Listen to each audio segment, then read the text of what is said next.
one of the things that you get asked, that I get asked quite often, is how much of the, I want to keep my fan, I want to keep my turkey tail. Obviously, the beard and the tail and the spurs are the trophy. So this is what you want to do. I want to take my knife. If you just cut it off, you're not, all your feathers are going to fall out. So what you want to do is you want to come up the back into the cape, and you'll be able to kind of pull away some feathers here. And you want to reach in and you'll feel right in the small of the back, you will feel where that fan comes in. And this bird's kind of at a funky angle, and I took his thighs off already, so. But you will feel that tail and you'll be able to move it just like that. There'll be a wad kind of coming down, and then you'll feel the spine. You really will. And that's where we are. You want to take, again, you want to take more feathers. I've got more here that I really don't need, so I'm going to pull those away. And you'll be able to feel the feathers that you can cut away and the feathers that you can't. But for my intents and purposes, about there. Because I'm not cutting through feathers, I'm just cutting this joint.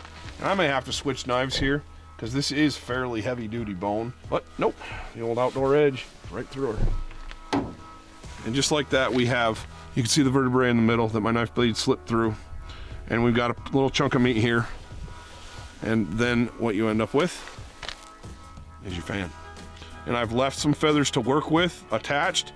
You can cover those up with a piece of felt, do different things with them, but you want to leave more than what you think you need. Otherwise, it doesn't work out. I'm going to show you how to take the beard off of a turkey. But if you can see here, it's just connected. It's just skin tissue is all we've got. And so I'm going to pull this down and I'm going to pinch it off right there. And you're going to be able to feel like a nub where that beard stops. If you just yank and pull that, you're going to pull all those beard fibers out. And honestly, when you dry this and put it in a little bit of salt to dry this out, to cure it, you want to give yourself some extra tissue. So I grabbed it and I left myself some extra tissue here. I just pulled up and I cut it off. That's all I did. And you got a little bit of tissue here that'll dry up and it'll actually help seal these beard fibers together. And that's a nice beard for a Miriam's. This is, it's a nice 2-year-old bird that we got this morning. And honestly, Wyoming, Black Hills, that's what you're expecting out of a 2-year-old bird. So that's awesome. And there it is. You got your turkey foot. You can do all kinds of cool stuff with these. Typical of a Wyoming Black Hills bird. Not huge spurs. Again, we're looking at a 2-year-old bird, so these would get bigger with time. You know, these birds survive some pretty harsh conditions up here.